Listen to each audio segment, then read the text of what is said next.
And today we were joined by a familiar guest, a guest that hops on every month, 2 months, joins me, talks about stuff. Today we got a little college and NFL kind of mixed episode. We're going to talk about things that relate to both. Joining me is my good friend Kenneth Gruenfelder. How's it going, everybody? Good to be back. And yeah, we have a mix of topics going in today. We're going to talk about Marcus Freeman right now as he's somewhat of a hot coaching candidate, possibly going into the NFL. Again, I don't think he's going to. I don't think he should.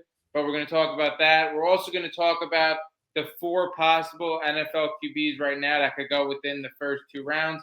Obviously, Mendoza is pretty linked to the Raiders. I don't really see much going off of that. We're going to talk about Dante Moore. It's a big deal if he should stay at Oregon or go. Obviously, Oregon had a collapse and he didn't play well in that final game. We're going to talk about how much that game means to his NFL stock.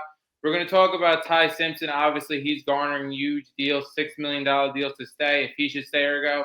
And then we're going to talk about Trinidad Chambliss as well. Obviously, he had an exciting college football playoff run. We're going to talk about, again, his eligibility getting denied, if that's a good thing for him, bad thing for him, if he should take the hot hand and go into the NFL right now as his iron's hot. We're also going to talk about the college football playoffs as well. Very hot thing right now. We're entering another expansion where they're debating 16 teams, 24 teams being in college football playoffs. Obviously, right now we're seeing the playing field obviously widen. We see a team like Indiana, again, over the last 2 years being the worst Power 4 college football playoff team. Now they're in line to win a national championship. Miami had a huge run when they were getting debated of even getting into the college football playoffs. So, again, we have a lot of things to talk about. Again, wanted to give you guys a preview of all these topics. First things first, though, we are going to talk about Marcus Freeman as the coaching cycle is hot. Marcus Freeman joins a coaching cycle where we were talking about this weekend. There's a lot of really good hires. Obviously, everybody wants to talk about John Harbaugh. He's a Super Bowl winning coach. He's been a coach for 18 seasons now for the Baltimore Ravens. Kind of shockingly, I guess, if you would go in the beginning of the season to now, he got fired. But during the last couple of weeks, that obviously was a rumor. You have Kevin Stefanski as well, two-time coach of the year, as another candidate who's a pretty big candidate. A lot of people like him. Obviously, his age is a good age for NFL coaching right now if you want somebody for the future.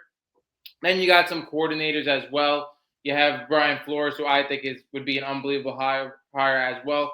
We are going to talk about where Marcus Freeman is in the mix of all this and if he should come out for the NFL.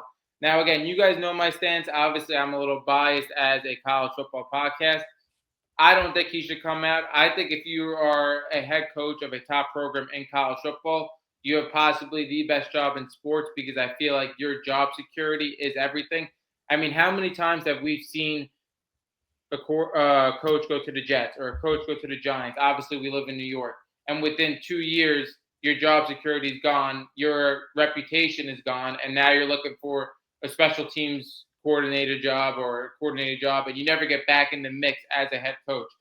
Obviously, the biggest thing right now for Marcus Freeman and a lot of these coaching candidates, the jobs are really good. You look at the Giants job, we talk about it time and time again. We obviously love Jackson Dart, but with the other players they have right now, they're on the rise, and that's a job with a lot of upside and a job where you can only go up. Falcons, another really good job. They're in a weak division. I think they have a lot of key pieces. When you look at Drake London, Bijan Robinson, a couple of pieces on the defense, they have a lot of things. Obviously, quarterback is the question there. Then when you look at the Baltimore Ravens, again, you're looking at pretty much, if everybody's healthy, a surefire playoff team.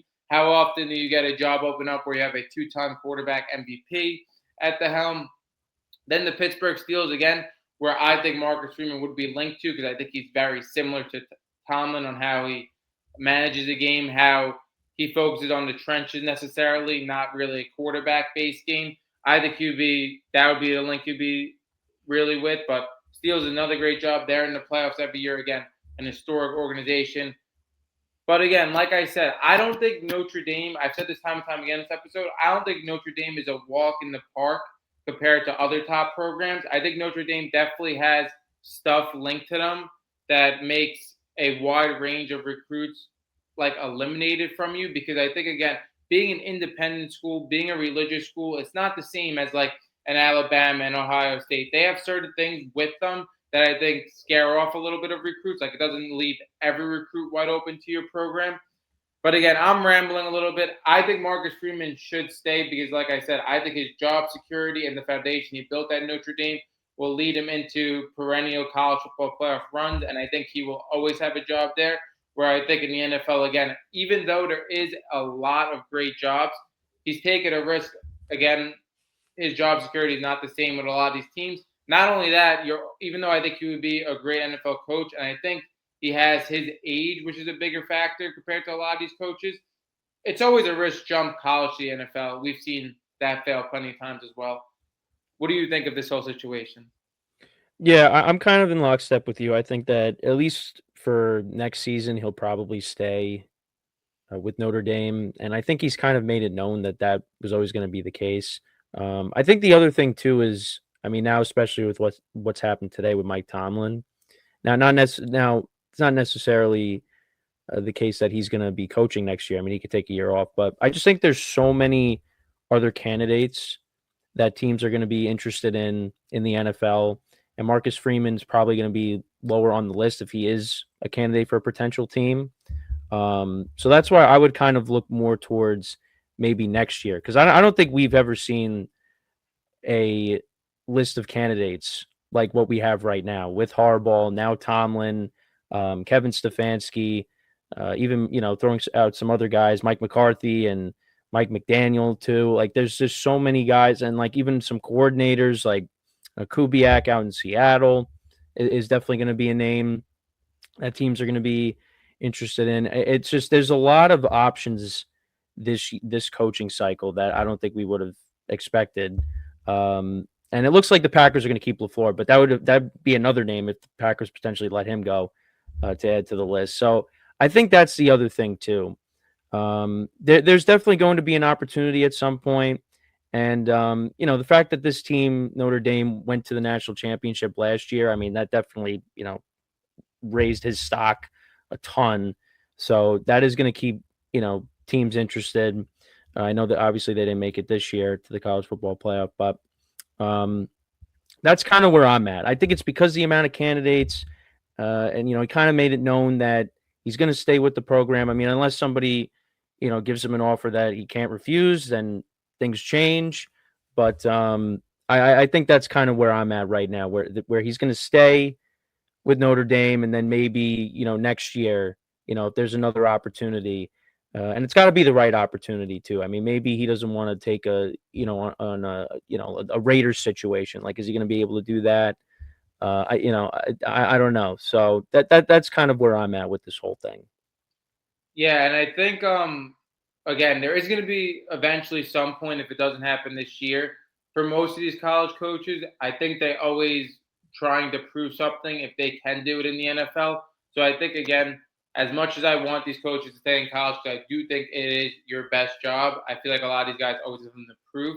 I do think there is significant interest though in Marcus Freeman because I feel like he stated and Notre Dame has stated multiple times in the last 2 months that he was going to stay there. But then the report keeps opening up again that teams have interest, teams are talking to him. So I think there is significant interest despite all these other great hires as well. I mean, I've made a note. I think Marcus Freeman is one of the best coaches in football. I think he would be the best hire, but I feel like every candidate in this coaching cycle all has risk and all are a little different. I mean, when you look at somebody like Harbaugh, yeah, he has this extensive resume, but again, how old he's at compared to a lot of these other coaches is something you got to worry about. Then when you look at Kevin Stefanski, yeah, he's a two-time coach of the year, but how he ended was, again, a thing you're going to have to take on with a little bit of risk.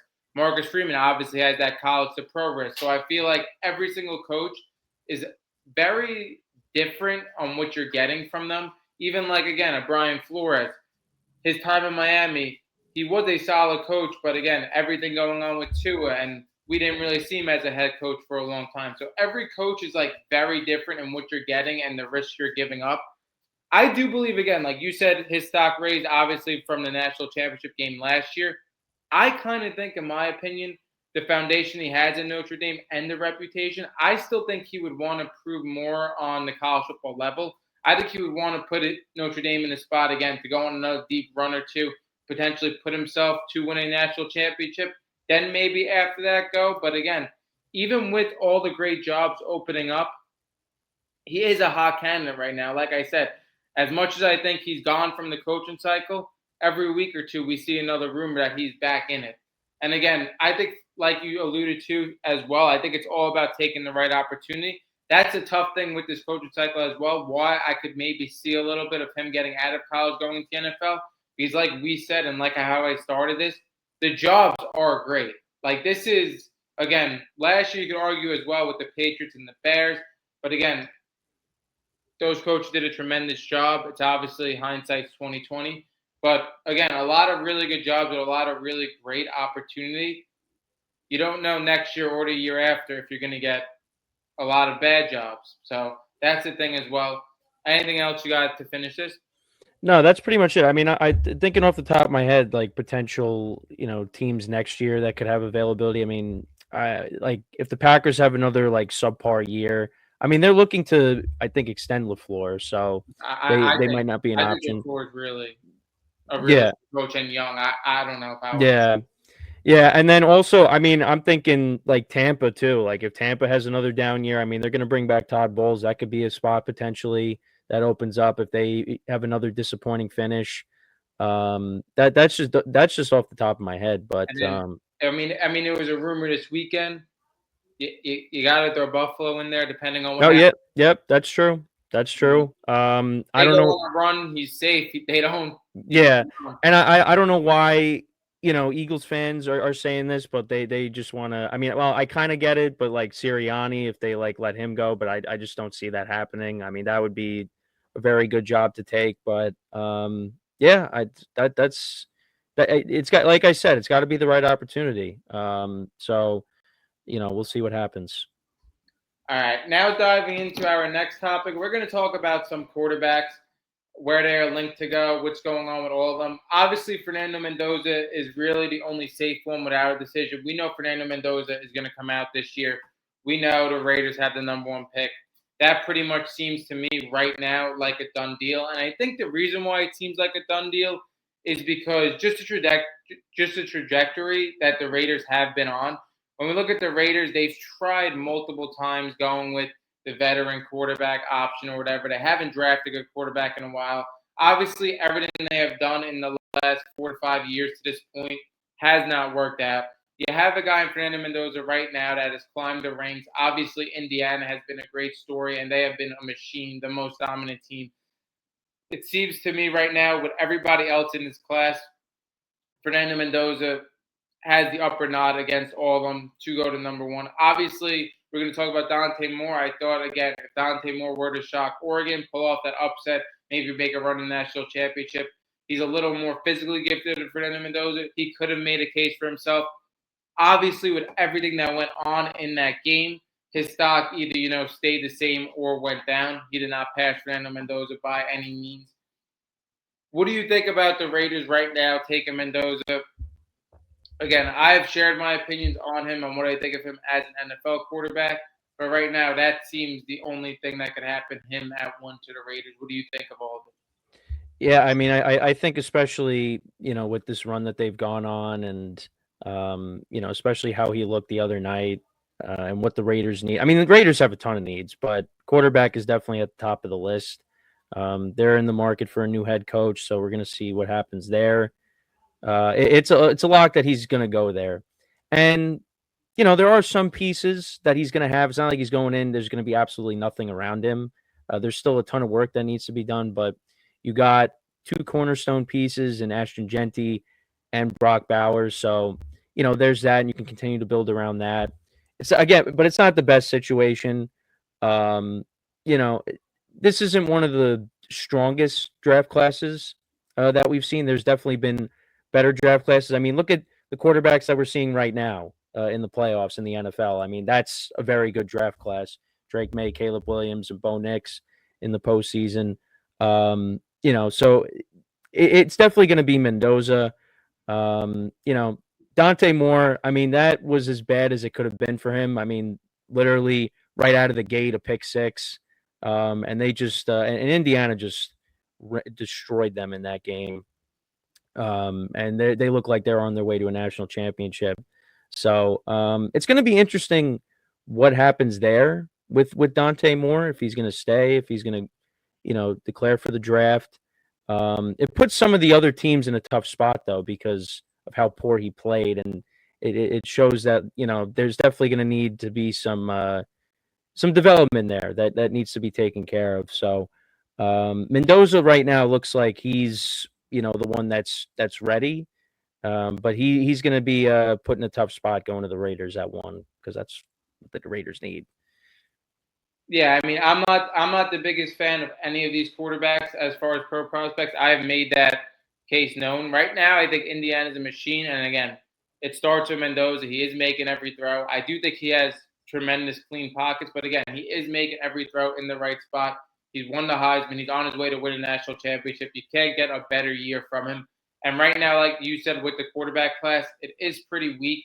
A lot of these guys, too, when you look at Brandon Mendoza, Dante Moore. I wouldn't say they are shocks that they're in the spot they're in right now with their draft capital, but at the same time, these weren't guys where we were waiting on them for 2-3 years. These are guys that kind of climbed the ranks. And again, the quarterbacks that we had in the beginning of the year possibly going in the first round, when you looked at like a Drew Aller, Kay Klubnik, Garrett Nussmeier, these guys, again, they climbed the ranks, but they also took advantage of the opportunity of a lot of the guys that people were waiting on flaming out too. I just think, again, for Fernando Mendoza, it's going to be extremely hard for him in the NFL, especially going to the Raiders. I don't think he has the greatest ability to extend plays, doesn't have a lot of rushing upside. So, again, he's going to have to form himself into being an elite pocket passer at the NFL level. And again, when you're getting dominating the trenches on the Raiders, it could be very tough. That's the biggest thing with me as well. When you look at, again, like the top 15 quarterbacks in the NFL, the only guys that really don't have the ability to extend plays pretty much to any level are Joe Burrow and Matt Stafford. And those guys are elite from the pocket. They're extremely accurate. They have great anticipation. I just think, again, when you're taking away half of that element of a quarterback's game, I think it leaves you not that much upside where you got to just be elite every throw from in the pocket, which I worry about, again, with the Raiders up front. Again, what are your thoughts on Mendoza, concerns, anything before we get into the next guy? Yeah, I mean, especially with how the NFL is today, I mean, you got to have some ability to use your legs. I mean, the age of the traditional pocket passer, that's kind of in the past. So you got to be able to use your legs at certain points because, I mean, these defenses, I mean, especially last night, you look at the Texans defense going up against Aaron Rodgers. Aaron Rodgers doesn't have the legs that he used to have. So, I mean, he's just a sitting duck. And then, late in the game, you had a couple of turnovers. You got to be able to do that. You got to be able to extend plays.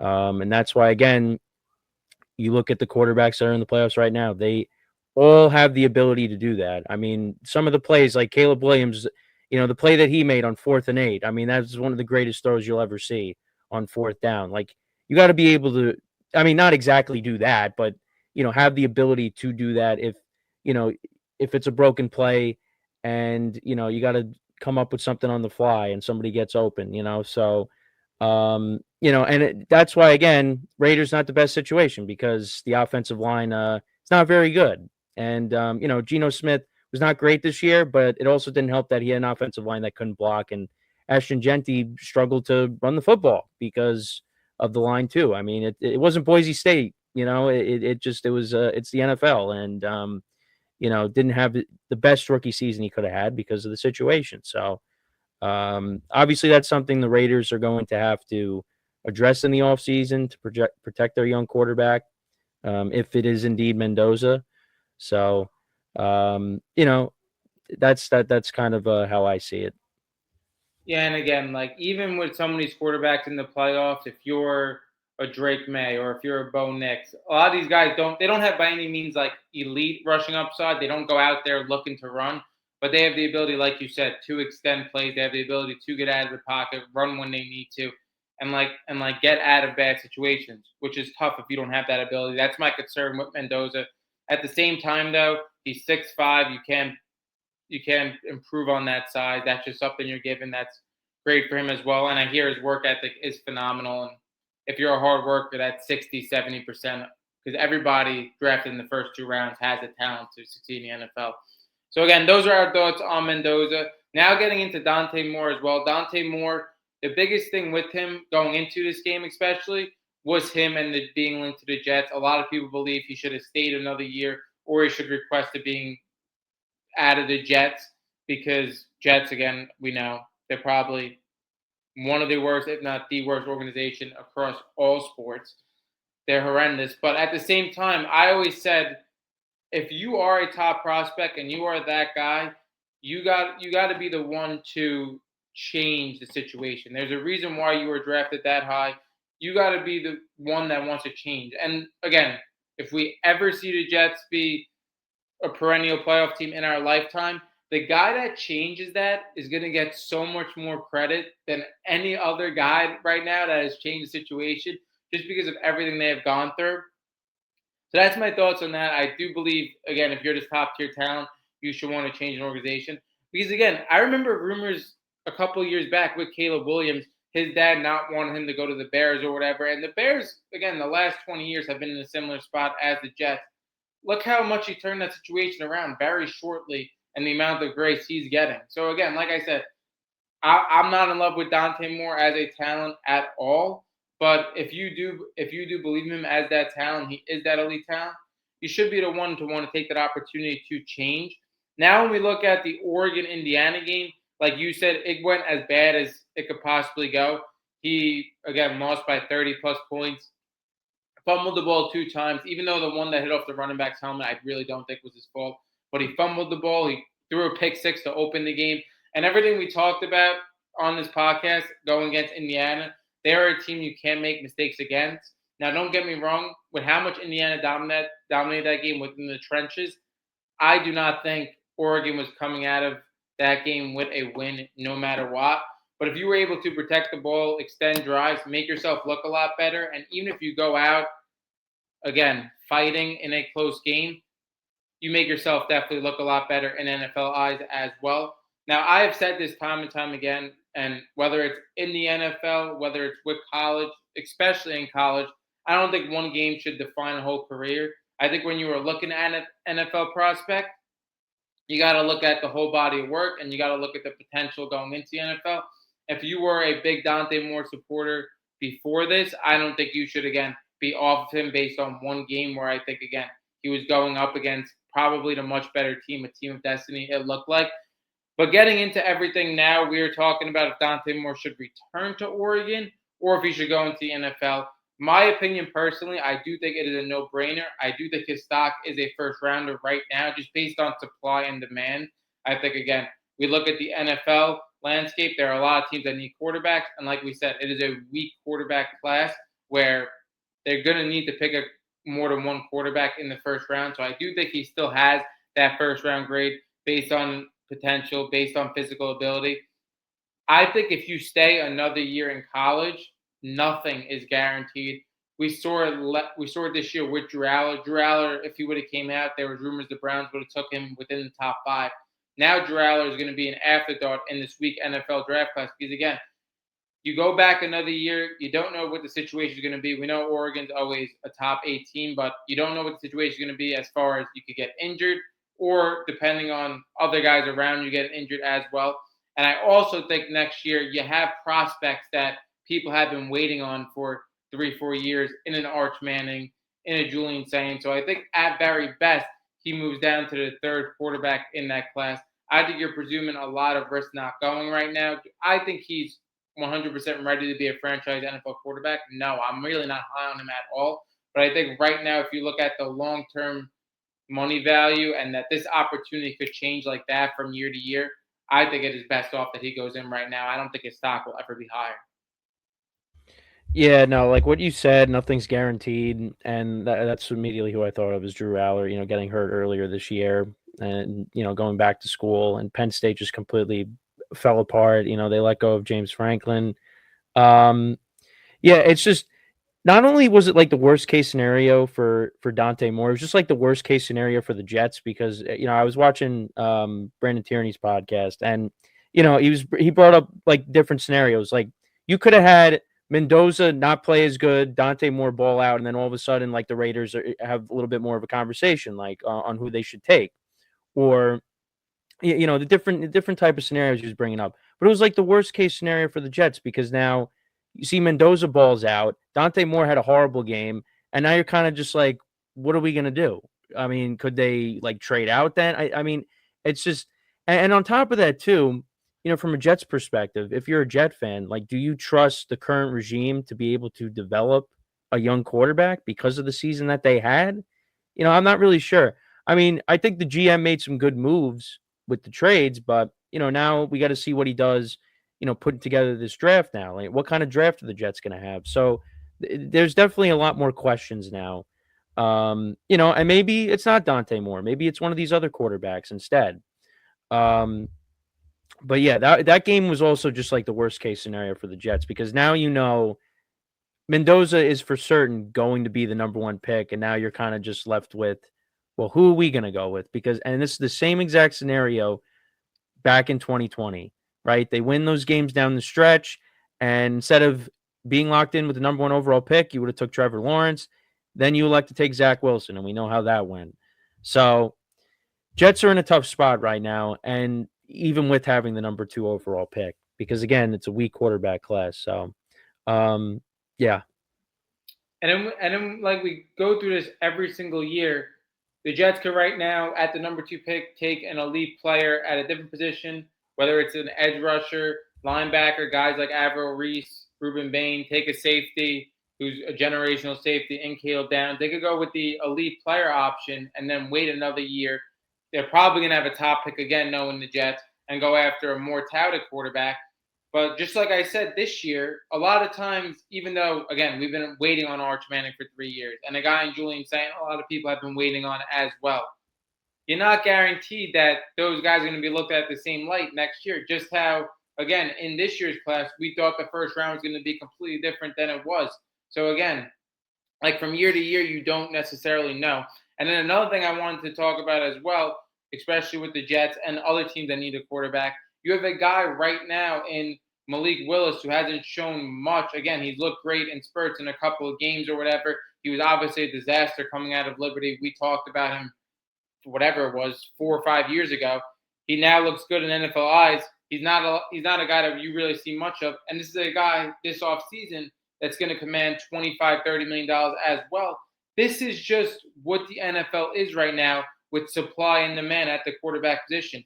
If you are a quarterback right now, and even if you're not that most highly touted guy, a guy that I don't love, like any of these quarterbacks in this class, if you have the ability to go out and you have that first, second round grade, just go, because you don't know if that's going to happen again. And the supply right now compared to the demand, again, like if you're a quarterback, it's all in your hands. So again, I agree the Jets are in a pretty bad situation regardless. I personally wouldn't take a quarterback with the number two pick. Again, whether they want to possibly trade down, even though I don't know if anybody's going to trade up for Dante Moore at this point, I would take the elite option. But again, you have a Jets fan base that's going to have to wait another year for their quarterback. Like, I don't know, they're in a little bit of a tough bind just based on the rush for them. Now we're going to talk about Trinidad Chambliss. Trinidad Chambliss obviously was super excited in this college football playoff run. He was arguably the most excited player, obviously with his skill set.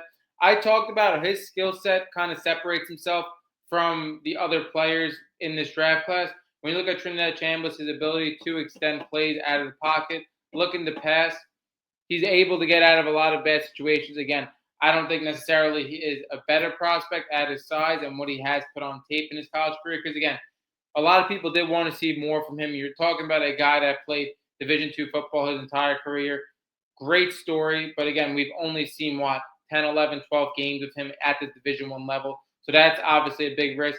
And again, he is the smallest quarterback out of the four we are talking about as well. But again, he is a quarterback that can move out of the pocket. I personally think he's a guy that will go in the second round. That's kind of where I grade him. Just, again, not necessarily even his grade, just based on what's out there as well.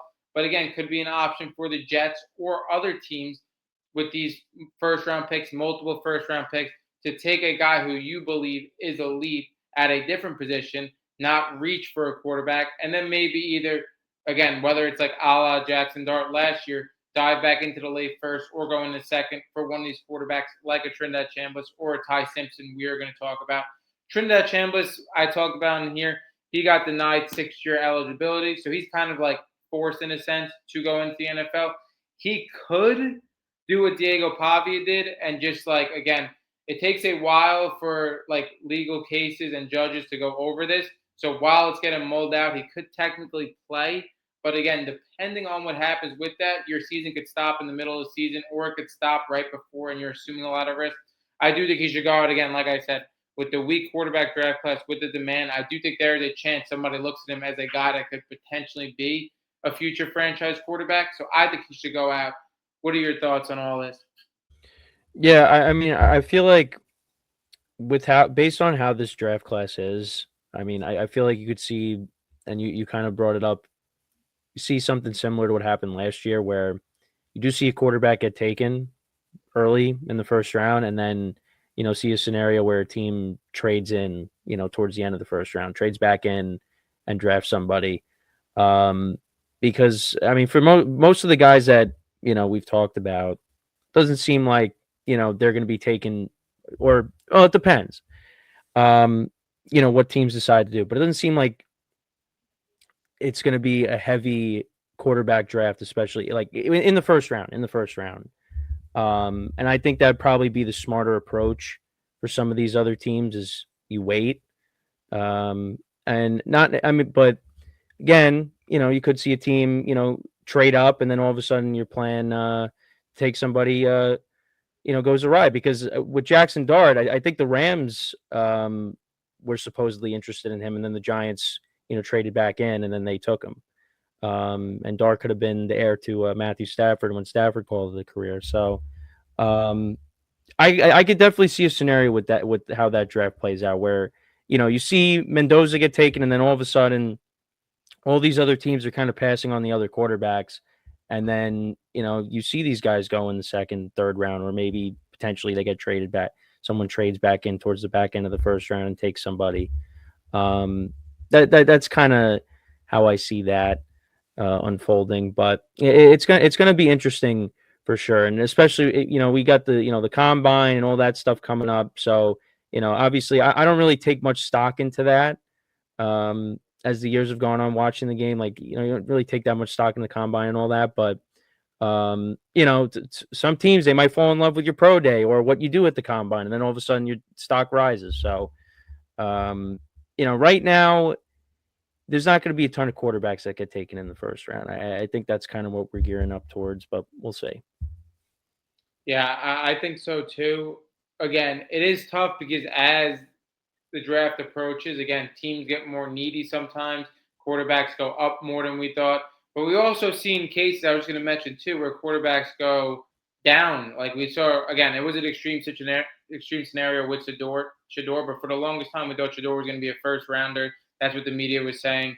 Then he falls all the way down. I mean, we've seen it with Malik Willis as well. I remember there was one point when we were doing our old podcast where we talked about Malik Willis going in the first, second round. He went far past that. So again, it could happen either way. Nobody knows a lot of the time. Some crazy stuff happens. But again, like I said, for all these quarterbacks, I'm kind of going on the same theme. Weak quarterback class, a lot of demand for quarterbacks. You don't know what's going to happen next year if you stay in school. Going over to the last guy, Ty Simpson. Ty Simpson is a guy that I really like. I mean, I was talking about Jackson Dart last year compared to Cam Ward. I like Jackson Dart more than Cam Ward. I like Jackson Dart a lot. Obviously, I told this to you. I like his play style more, and again, his ability to play in the SEC. And he was a guy that was, again, projected to go in the second round. Giants trade up in the first. I kind of see the same type of scenario with me and with Ty Simpson as well. I like Ty Simpson's play style a lot. I think he's accurate and he throws with anticipation. And I also think he moves well in the pocket and extend plays when he's getting a consistent pocket. I think again for him and for a lot of these quarterbacks, it isn't that bad not being the first quarterback or second quarterback taken because a lot of times you are going to a better situation. Right now with Ty Simpson, he's garnering $6.5 million deals to go back in school. Again, I kind of going off the similar theme. I would stay going to the NFL, but at the same time, I could kind of see Ty Simpson being in the same spot next year where he gets that $6.5 million deal. He develops and then he develops even further. And then he's probably not going to pass Arch Manning or Julian Sain, but he will be again that third quarterback taken. Again, we've seen 3 quarterbacks get taken in the first round. I think for him, he kind of can't miss because again, I do like his play style. I do think he could show more with another year on tape. I do think the offers you're getting is ridiculous again. Outside of an injury, I don't think his stock will move that much from year to year. I wouldn't mind either scenario. I would rather him lean again just because of the risk going in the first round. But again, a lot of people are low on him. Obviously, he's smaller than Moore and Mendoza, even though Moore isn't the biggest guy either. But again, I don't think a situation was apples to those guys as well. Obviously, everybody looks at Alabama as being that historical great program, but I don't think they were that this year. I think the offensive line was inconsistent. I really believe they had no run game for 80% of their games as well. So I do think he was dealt a tough hand, even though, again, casuals and more, again, people don't follow college football as closely. They're going to say, well, he played for Alabama and he did nothing. That's going to be the common consensus. But again, we talk about how the landscape's changing, how a lot of these teams aren't what they were, and I believe that's Alabama too. What do you think about Ty Simpson again as the last quarterback we were talking about, what he should do, and again, the deals he's garnering? Yeah, I mean, I like Dante Moore. I mean, the Alabama's last game did not go great. I mean, they got blown out. He left early. Yeah, exactly. So, like, I guess maybe you do consider going back if you're him. And yeah, Alabama's not the same program it once was. Obviously with Nick Saban no longer being there. But I guess for him, he probably goes back. You talked about his play style. If he qualifies if he declares for the draft, then maybe he is another guy that goes later in the draft. Which is we're kind of in agreement on that. So, but yeah, I mean, not the best game, to leave off on if you declare for the draft. Yeah, 100%. That wraps up all of that. I mean, again, Ty Simpson, the guy that we could see staying, but our common theme again, just based on the history, how everything has been going, how just like unpredictable college sports, let alone college football, has been. If you got the stock right now, you should probably go because you're not guaranteed it in the next year. Now we're going to talk about Addis's a main topic, wrapping up the episode. We're going to talk about the college football expansion right now. Right now, the Big Ten wants a 24-team playoff expansion. The SEC only wants 16. We're basically guaranteed an expansion either way. It's just whether it's going to be 16 or 24. It is a crazy topic because we were talking about, again, I don't know how long ago it was, 4 or 5 years ago, when this first 12-team expansion was happening. How are you going to be able to get 12 competent teams in a college football playoff run? When we saw in previous years, it has really only been the Alabamas, the Georgias, whatever. Now with the landscape of NIL and transfer portal, we see a team like Indiana and a team like Miami who hasn't been great, again, over the last 10 years in the national championship. So again, the landscape has widened.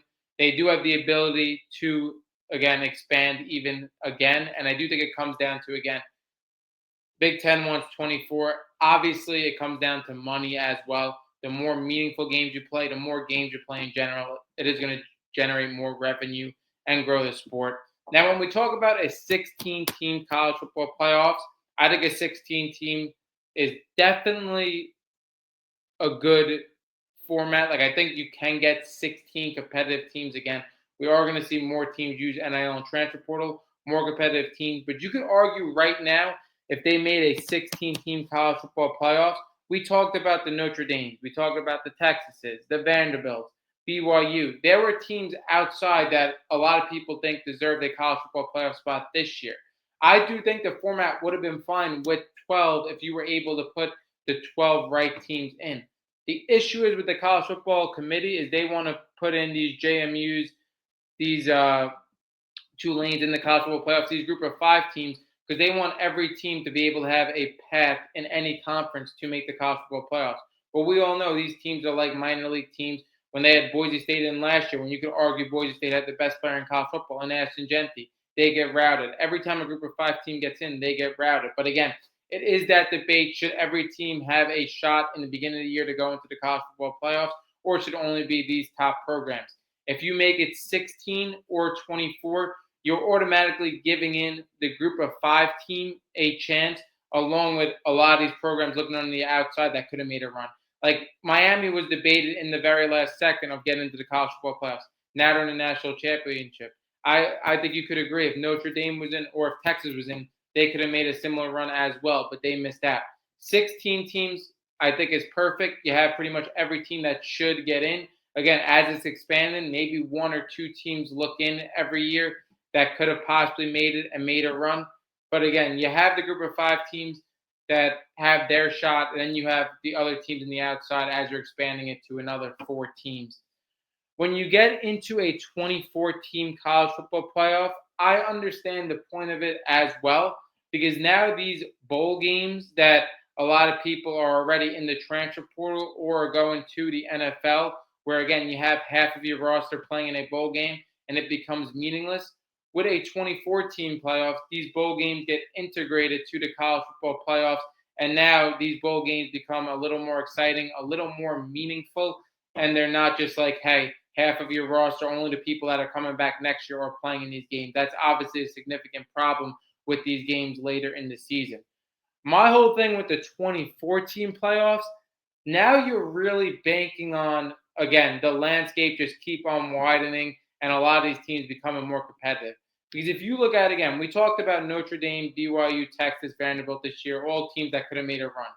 After that, when you're looking at Utah, when you're looking at Arizona, Michigan this year, Virginia, Houston, all these teams probably would have been out very quickly. And again, you can make the argument whether it's in all major sports, whether it's the NFL like we're talking about, or again, NBA, whatever. There are always teams in the playoff that don't really have a pathway to the championship. Like we all know that, even though the NFL has been wider this year than ever, there are a couple of teams, whether it was the Steelers, whether it was the Chargers, whatever, very hard route, nearly impossible to get into the championship.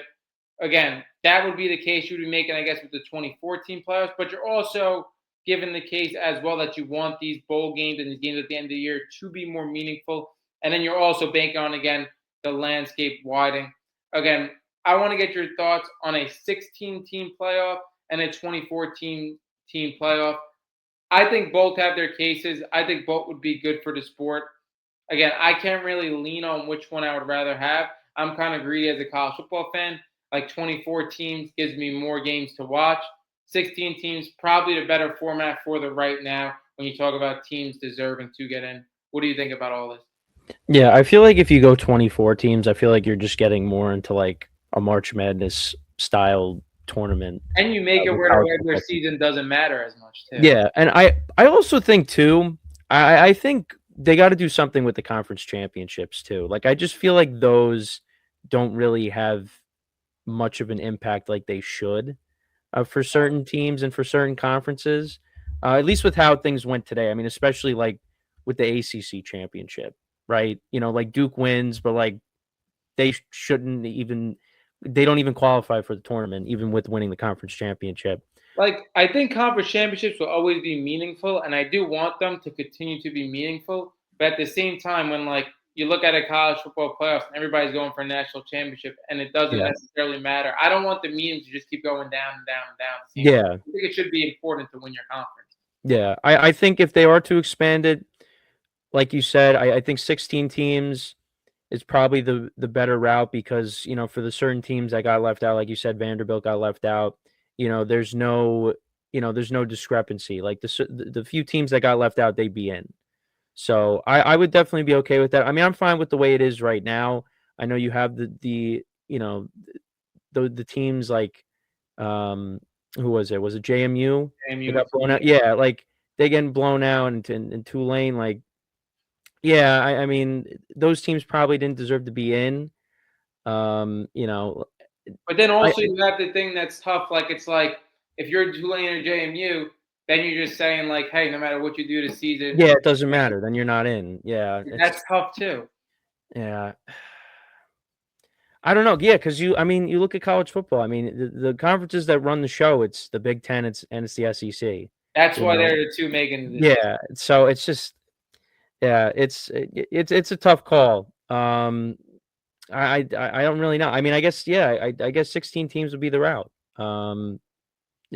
But I think 24, like I said, is just too much because then you're just getting into like March Madness territory, and with college football, like that doesn't work. Like college basketball works because you see, upsets, but with college football, the better teams usually, for the most part, win. And So it's all like March Madness is completely different again because like you get one hot player, one really good player, they could Mhm. go on a run themselves and will a team 2 3 games. But when you have again maybe like one or two elite players on a college football roster and you're playing a 24-man game, like you're gonna get dominated in the trenches. Yeah. You're not gonna have as many Cinderellas. Again, I kind of I like 16 now, and then if they were to wait again, maybe another 5 years, seeing how the landscape opens up, and if more teams end up being like an Indiana using the transfer portal and just gets wildly more competitive, then maybe going to a 24. But again, we all know sports; it all comes down to revenue, all comes down to viewers, and like part of me thinks they're going to lean 24. Well, that's going to give them the most games. So yeah, so we'll see. Which again, I have always said it. I mean, I am greedy, but I do think college football again, it's the shortest sport. I mean, you got 12 regular season games. We talk about how the NFL is short, but again, 17 games, 12 It games might again. be So 18 it's the games ability to grow. eventually. Yeah, but again, it is a debate right now, 16 or 24. Either way, it is going to widen to some extent again.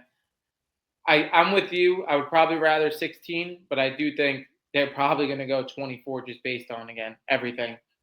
That wraps up this episode. Again, thank you for coming on.